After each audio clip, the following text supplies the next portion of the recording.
आप देख रहे हैं इसकी पत्तियाँ, जैसे ये मेरे हाथ में ये इसकी पत्ती है, तो इस पत्ती में से इस पत्ते को एक को आप अलग करते हुए यदि आप इसको तोड़ेंगे, ये देख रहे हैं इसकी जो आकृति है, जब भी आप तोड़ेंगे आप इस पत्ते को पकड़ करके पूरे जोर से ताकत लगा दिए, फिर भी आप इस पत्ती को सीधे नहीं तोड़ पाएंगे। आप देख रहे हैं जिस तरह से मुंह खोला हुआ सांप कैसा होता है, इस तरह से इसका पत्ती की आकृति बनती है। आप ये देखिए, ये जैसे पत्ती है, इसको हमने जोर से पकड़ा और टाइट जोर से खींचा, फिर भी आप देख रहे हैं यह तिरछी कटती है पत्ती। तो देखने में इसकी आकृति सर्प की मुख की तरह भी लगती है। यह तो भगवान जाने, परंतु सरपुंखा की जो सही पहचान है, इसमें दो तरह के पुष्प होते हैं। आप देख रहे हैं यह एक तो यह रंगीन जो फूल वाला है, एक इसमें श्वेत भी होता है। तो दो तरह के इसकी प्रजातियां होती हैं। सरपुंखा वास्तव में जो हमारे यकृत रोग है, लीवर के लिए और शोथ के लिए, जिनको लीवर की भयानक परेशानी है, जिनको जॉन्डिस है, लीवर सिरोसिस है, उनके लिए यह एक अमृत है। इसका पंचांग का प्रयोग वो कर सकते हैं, सरल सा है। जितने भी आज सरपुंखा बाजार में मिलता है, ये जो उसकी जो संग्रहण की विधि है बहुत गलत है। हमारे ऋषियों ने जड़ी बूटियों के संग्रहण के जो उपाय हैं वह बताए हुए हैं। आज हम पहले तो जड़ी बूटियों को नहीं पहचानते हैं, जड़ी बूटियाँ दुर्लभ हो गई हैं, पर्यावरण प्रदूषित हो गया है, फिर भी जड़ी बूटियाँ मिल भी जाती हैं।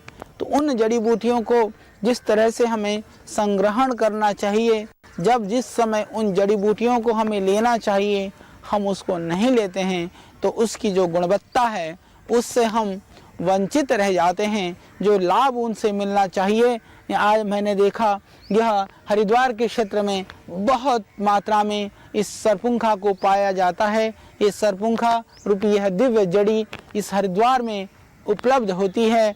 तो मैं देखता हूँ जब जंगल में जाना होता है, जब खेतों के आसपास जाना होता है, उस समय लोग इसको उखाड़ करके, इसको काट करके क्विंटलों नहीं टनों की मात्रा में चारों तरफ डाल देते हैं। आती हुई वर्षा, धूप, सब चीज़ से वो सड़ने गलने लगती है, कुछ सूख जाती है। जब सूख जाती है उसको झाड़ झूड़ करके उठा के ला करके फिर उसको काट करके पंसारियों के यहाँ देते हैं और वो दवाई बाज़ार में मिलती है। तो उस सरपुंखा से यदि हम ये अपेक्षा करें कि जो दिव्य गुण हैं इसके अंदर वो हमें भरपूर मात्रा में मिल पाएंगे, तो कहीं हम भ्रम में हैं। तो औषधियों के जो संरक्षण की कोई नीति न तो सरकारी स्तर पर न ही किसी प्राइवेट ढंग से ऐसी कोई बन पाई है। इसकी वजह से इनके जो गुण हैं, इनका जो लाभ है, हम पूरी तरह से लोगों तक भी नहीं पहुंचा पा रहे हैं। दूसरी जो हानि हो रही है, जो नुकसान हमें हो रहा है, वो आप देख पा रहे हैं इस पौधे के अंदर। अभी ये देखिए, अभी ये छोटी छोटी इसमें ये फलियां आ रही हैं, इसके अंदर बीज होता है। लगभग आप देख पा रहे हैं ये अभी लगभग पूरी तरह से परिपक्व स्थिति में तो नहीं, परंतु अभी कहीं ना कहीं यह बीज पकने के नज़दीक है। यदि हम इन पौधों को बीज बनने से पहले उखाड़ देंगे तो अगले साल के लिए फिर हमें पौधा नहीं मिलेगा। इसी तरह से 2-4 साल के बाद आने वाले समय में फिर उस पौधे से हम वंचित रह जाएंगे। यह हमें बोध होना चाहिए।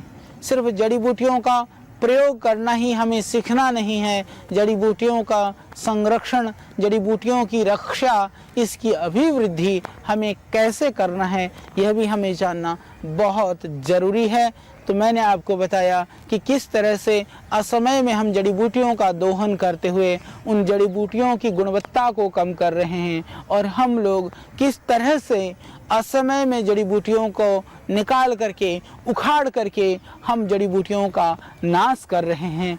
हम अपने लिए तो सोचें, अपने स्वास्थ्य के लिए तो सोचें, हम आने वाले अपनी पीढ़ी के लिए भी सोचें। हमारे जो दूसरे हजारों नहीं, लाखों नहीं, हमारे जो करोड़ों देशवासी भाई बहन हैं उनके लिए हम सोचें, यह बहुत ज़रूरी है। इसके लिए इन जड़ी बूटियों का जो सही रूप से दोहन की अत्यंत आवश्यकता है।